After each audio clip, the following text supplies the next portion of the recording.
complete data science platform where you can do pretty much, any mathematical analysis or machine learning or, all sorts of things. So it's a complete data science platform, very highly scalable.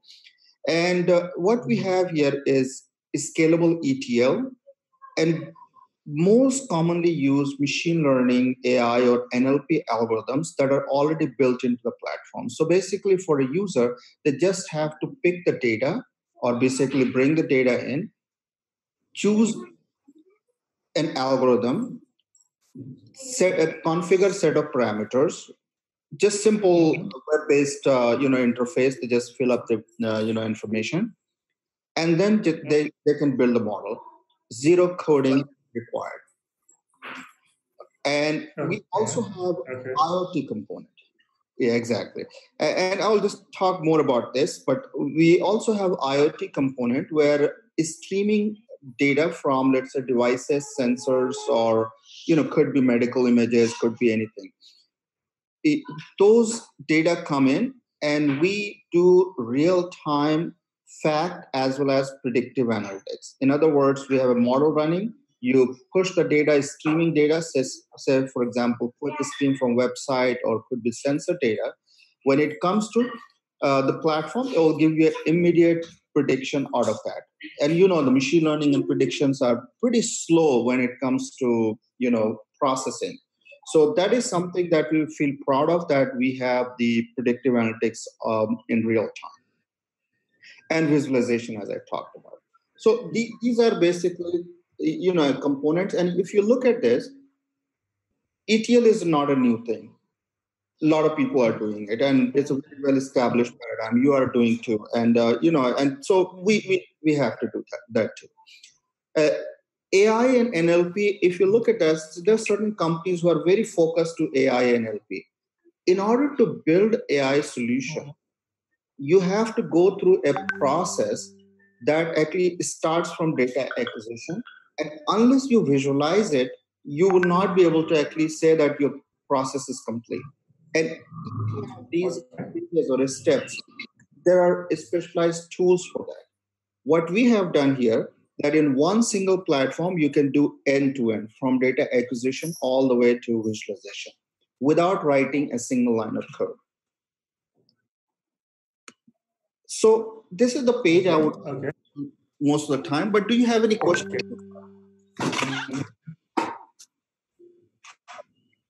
I think I understand most of that. Yeah, I understand it.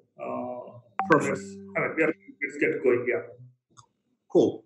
And you also have ETL, and we have ETL, so I don't need to actually emphasize much on that. But just very quickly, we have built plugins for pretty much most commonly used data sources, such as RDBMS, NoSQL, cloud storage, sensor data, images, video, audio, name it. And anything that we haven't come across, and we built the architecture in such a way that we write a simple plugin, and we just drop into the platform, and that's it. We don't have to go through basically development from scratch. After ingesting the data, we built a transformation layer, which is a plain simple SQL layer for interface rather. It's based on ANSI standard SQL. So basically, all your transformation can be done by writing plain simple SQL. And we made it very simple and easy so that SQL is familiar for most of the programmers. What we also did here, that your data may not be RDBMS type, or your data may be plain text or images. You could still do SQL on top of that. And that's the power of the platform. That user doesn't have to know what format my data is in. They can still write SQL to do the transformation. And in order to basically bring the data in automated fashion, we have an automation layer where you can completely automate the data flow from basically either you can do incremental or a complete full data dump from the source and continuously bring in either at a scheduled fashion or one time and completely automate that process. by actually using our automation layer. So your data can come in, predictive modeling can be done, predictive analytics can be done. All these things are done automatically if you set it up. So this saves tremendous amount of time. That's why we say that it's an automated AI platform. In other words, your complete AI development can be automated end to end. What we also did that you could actually customize the functionality of the platform, because we cannot claim that we cover every use case in the world. So the way we did that, we expose one single Java interface or API, just one API. And the platform of this nature, you would see that people expose hundreds of thousands of APIs. In this case, we expose one single API. Any Java programmer can write code without knowing whether it's a big data, a small data, whatever type of data, platform it is. It's just no need to know anything about the platform. Just write simple API implementation, considering one line of input and how you want your output to be presented. And you have basically, and drop that jar into the platform. Platform will take care of basically orchestration, management, scheduling, distribution, name it. So that was basically how you can bring and prepare your data. And machine learning and AI, we talked about that, we can automate that. We also have NLP engine and OCR and ICR, that is of today's discussion. So we have a distributed OCR as well as ICR, which which is to recognize handwriting.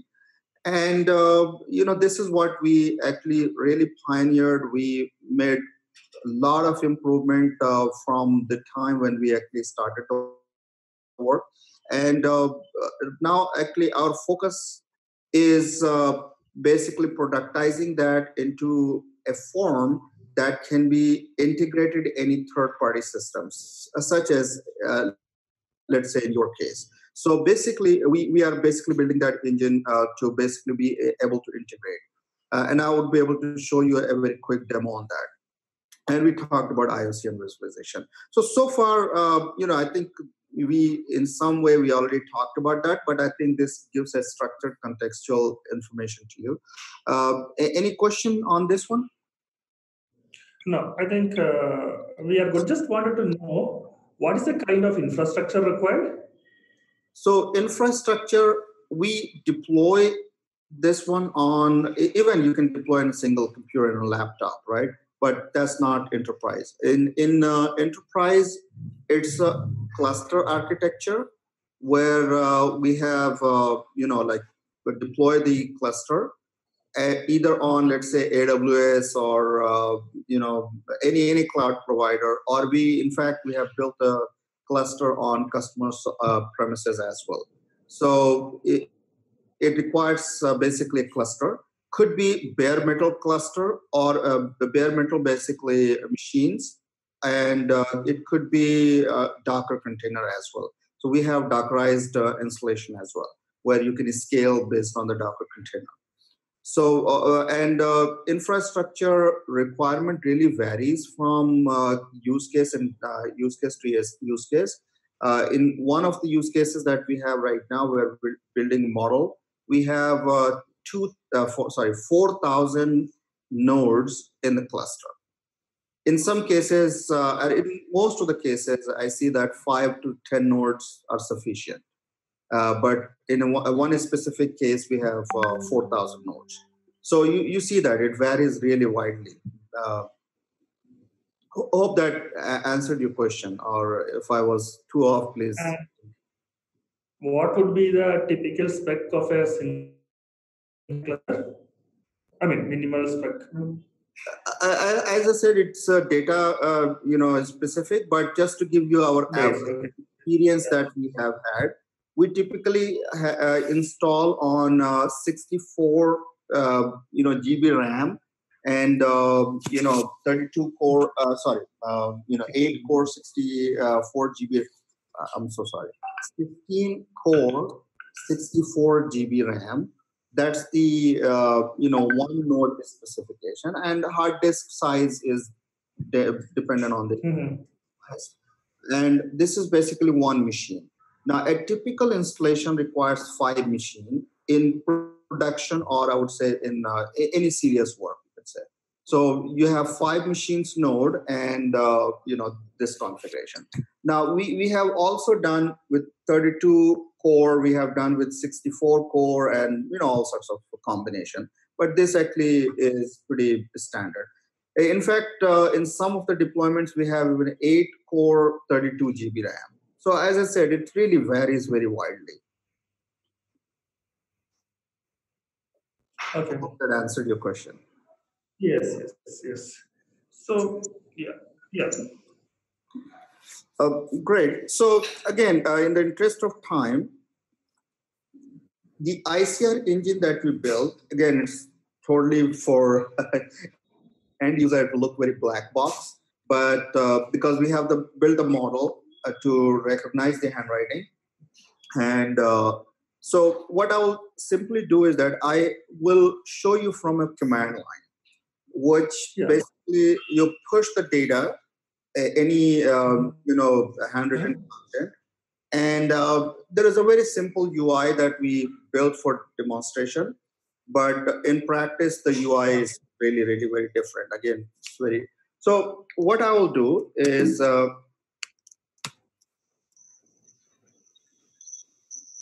let me just show you the check.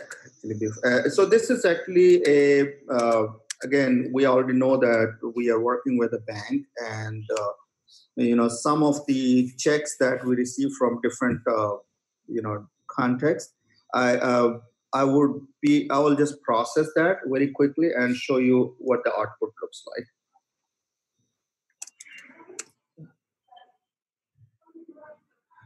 So let's see if I can open this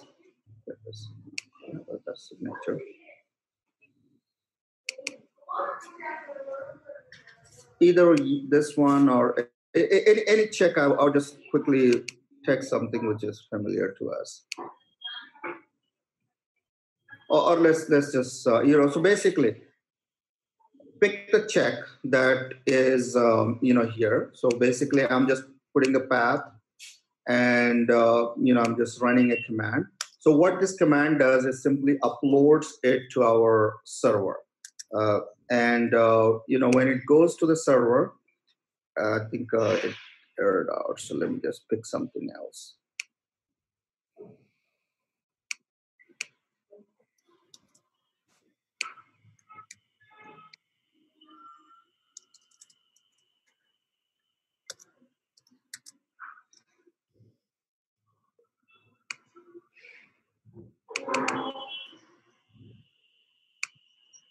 I'll just do this one. So basically what it will do is that it will just upload it to our cluster. And it's basically on the screen itself, you can see that information is extracted. But how this is actually utilized is on our, sorry, I'm a developer too, so don't mind. So basically, what we have is on our platform, you simply click on ICR OCR visualization, and this is where it lands to. And what it does is that it shows you the, information extracted. And again, we extract a lot more information. And now you know that in RPA, you have to actually integrate with multiple things to actually automate the process.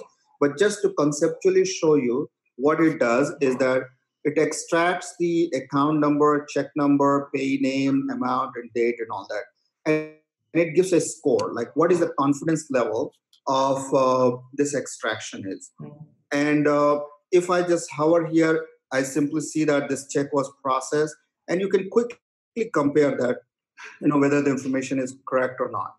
So in this particular case, like here, it says a revenue officer and something, which is very hard to read actually. And then confidence level is low. So if I click here, of course, the handwriting is also very bad. So we allow them to just quickly go there. And I see that, this one did not read correctly. So I can, and then I can update this.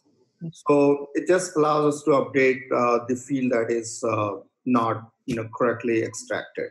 And that's how we basically, this gives a feedback to the training algorithm, and then it learns from there. So next time when it sees a similar pattern, it will basically learn from that and try to actually predict better.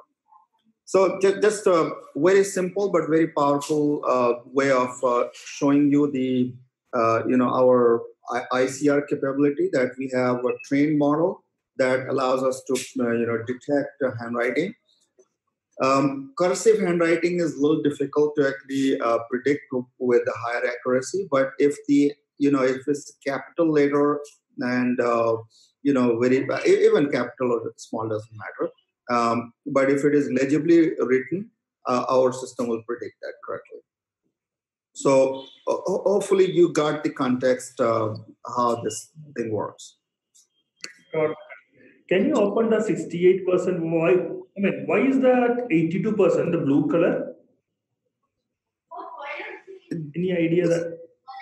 82% probably something it had which it was not able to actually see. Here, even as a human, very hard to read. What is this, right? I don't know what this one is. And it actually, and it says Trackles, and to me it looks like traders, but you see, it's very hard to read, right? So the the accuracy, again, it's all system generated. So it's very hard to say which specific parameter it considered to say it's 82%. But see how difficult it is even for human to read. So but it's very close.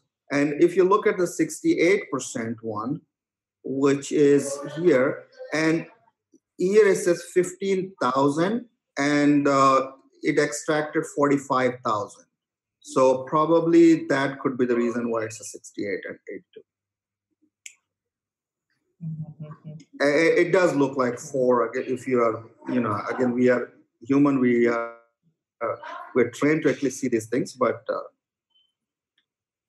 and in basically more application that we have, we are reading this, word written as well as basically the amount in word and amount in digit, and then we match it, and then we actually come up with some score. There are many other way of looking at this, but the best part is that look at this.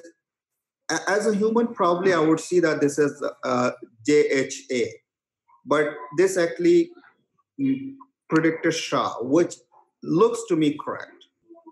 Probably S. Syed Ahmed Shah. So I understand this. This looks good. Good, Sam. This looks pretty decent. Perfect. The other thing I had is, how do you specify which component to extract and which component? So, for example, you have extracted the check number, pay, and amount, right? You did not probably extract the IFSC or the recursive amount text, right?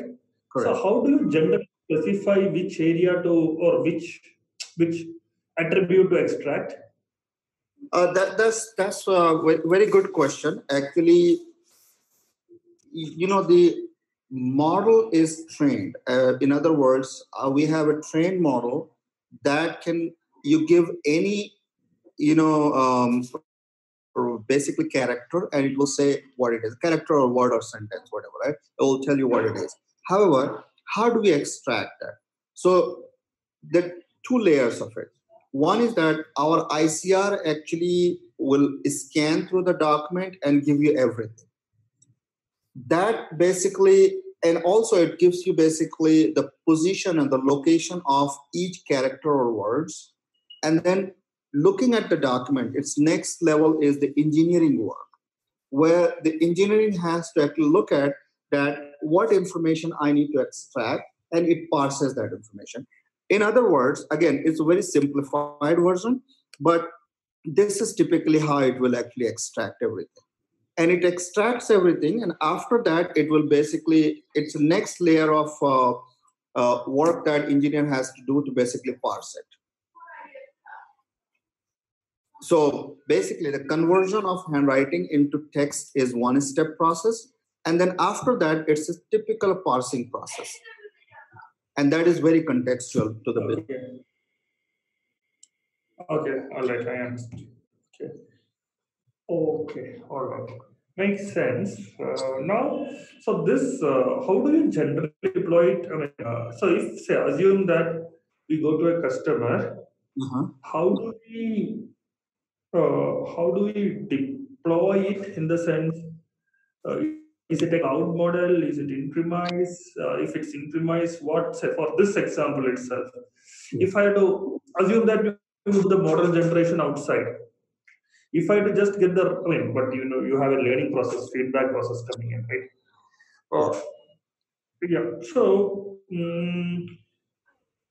what would be the, what would be the, say, for example, tomorrow if I had to go, we had to go and say read say, demat account registration form. Mm-hmm.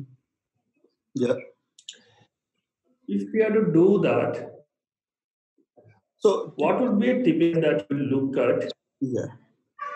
So the two layers, as I mentioned, right? One layer is that it gives you the plain text, right? Plain text we can extract anytime we want to. It's just much like OCR. You are using Abby, right? We have our own OCR engine. What you do with Abby, you basically call the API and it gives you plain text in XML format or some other format, right? And then you go next layer that you take that XML as an input and then you parse it in the business context and business domain specifically. Same way we do that, we basically feed the document, it will give you text. Now you take that text and we generate JSON. So you just take the JSON and then you parse it using the business specific need. And so basically, typically what we do, we deploy our momentum on either customer premise, if because for banks and all that, they don't want to go on the cloud. So we deploy it within the customer premise, or if the customer is okay with the deployment on cloud, we deploy it on the cloud on their very specific private domain. Now, once we deploy that, then the next step is that if you feed the document directly, I mean, we expose, a RESTful URL. So you just pass the document to the URL, or you basically upload the document to the server and just pass the path to the document, and it will give you the output. That output will be plain text. Now, the next level of basically deployment that we do, that we understand what information the customer is looking for. For example, you are processing, say, for example, invoices, and customer says, I need to extract the basically, company name, address, or amount, or whatever it is. It could be, or everything, right? Then we have to actually do certain engineering work to map those things. And mapping is very straightforward in our case. If the document is very standard, we just look at the area. Like, for example, we just sample it and say, here is the box within which we need to extract. And we just give the four corners of the box in terms of, position or coordinates, and it will extract that information. So that kind of mapping we have to do one time, and which is basically every document, every type of document we process, will have to do it. And then when we do that mapping, then it will give you the output for that specific mapping. So there is going to be some level of customization for business domain, a document. Mm-hmm. And say for example, you're using Abby, right?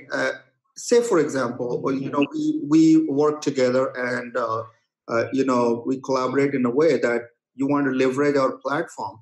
So we can just do a deployment, let's say on the cloud for you, and you basically push the document through a REST call, and it will give you the output. So it will be basically as if for you that it will be completely, you don't have to manage. There's no headache for you. You just pass the information and give you the output. That could be one way. And the best part is that if you're working with a client who is very sensitive about their data and you want to deploy it on their premise, we can do that too. Okay, if this kind of a requirement, if you have to deploy it in the customer premise, what is the spec that we will have to request the customer for? The spec is pretty much what I described, right? So again, size and volume definitely matters. You know, for the volume, let's say in the bank where they're processing more than 6 lakh, documents per day, obviously the cluster size is larger, right? But if let's say it's a company where document size is, let's say, 1,000 or in terms of 1,000 per day, you could still work with 3-node cluster, right?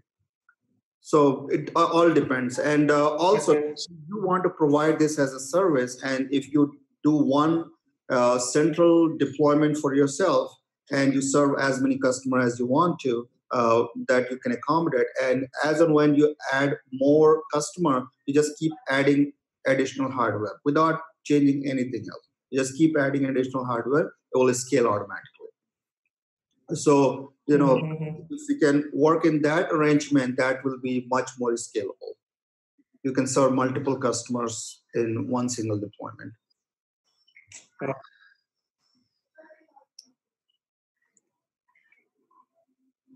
Hope it makes sense. And again, you in this space, we can collaborate and then brainstorm what makes the best sense, right? Yeah. That's fine. So I think I got the context of it. Now I think the next step ideally would be some opportunity where we can work together ideally, right? Yeah. So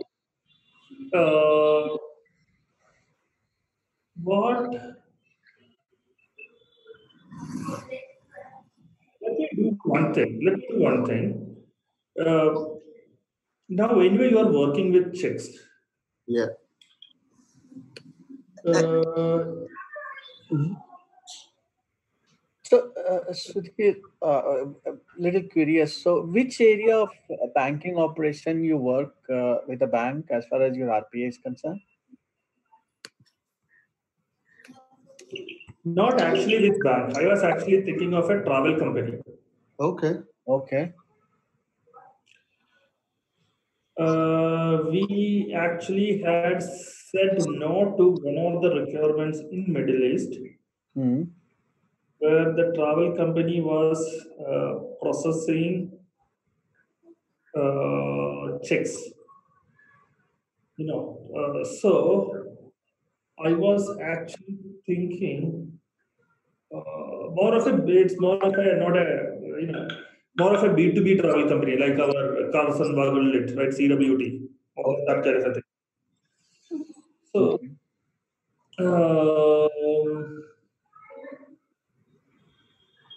we will probably. So let me do one thing. Let me discuss with Chris, and let me see what would be a good place where we can start off. See, this is one thing that we get very frequently because we get common requirements where we have to process this kind of documents. Probably a place where we can work closely. But let me do one thing, Sam. I need to go back and think through this now. See, my point is, I think we need to work towards an opportunity. Sure. I don't want to. And there's okay. Now, no effort. Check was, effort and timeline. So, for example, this thing that you're currently doing for this check processing. I mean, if I had to go and do this for another firm, how much time are we talking about? 1 month, 2 months, 3 months, or are we talking about a larger time scale? What kind of things should I set up for? Our high level. Our typical cycle for deployment with is typically 3 months. To get it, because we have to give the training, right, based on the customer's data.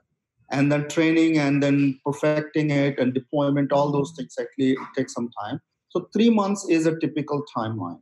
Now, just to give you the context that check is one area, we are also working with a law firm to basically do similar things, to read basically the legal documents. Also, we are working with a real estate company in the US to basically read extract certain key information from the 6,000 pages per document, type of data. So basically, the point I'm trying to make is that this is not limited to checks. This could be extended to anything, and so that customization, like for example, the real estate company I'm talking about, each real estate transaction in the US has around 6,000 pages of documents. That includes basically, you know the real estate transaction, salary slip, and basically your credit card information, then banking information, name it. Like there's so many documents that a real estate company actually takes, plus so many other information. So it becomes basically on an average 6,000 pages. Now, extracting the information from those 6,000 pages is a very massive amount of work. And for that, the timeline is not going to be 3 months, because every page has its own, or any type of document has its own nuances, right? So 3 months is the basically I would say average timeline, but again, it may go higher, it may be lower based on type of documents. Okay. All right. So for NL, so when we are talking about this real estate kind of use cases, that would be more like an NLP kind of use case.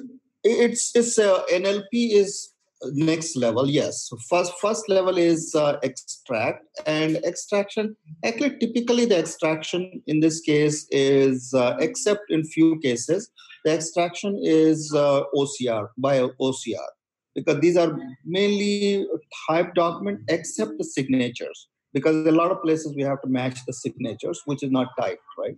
So signature is one area, and also NLP is basically mostly here, because we have to extract, basically interest rates and, all sorts of information, credit score, then basically all many parameters, somewhere around 5 parameters we have to actually extract from all these 6,000 pages. So it's massive work actually. But you're right that in this case it's mostly NLP. Mm-hmm.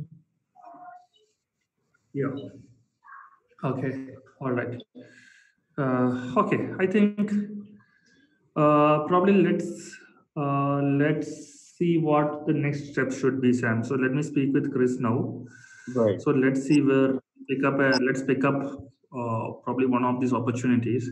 Yeah. And see if we can work together on one of this. Probably where we can do the ICR part of it, ICR or OCR part of it, and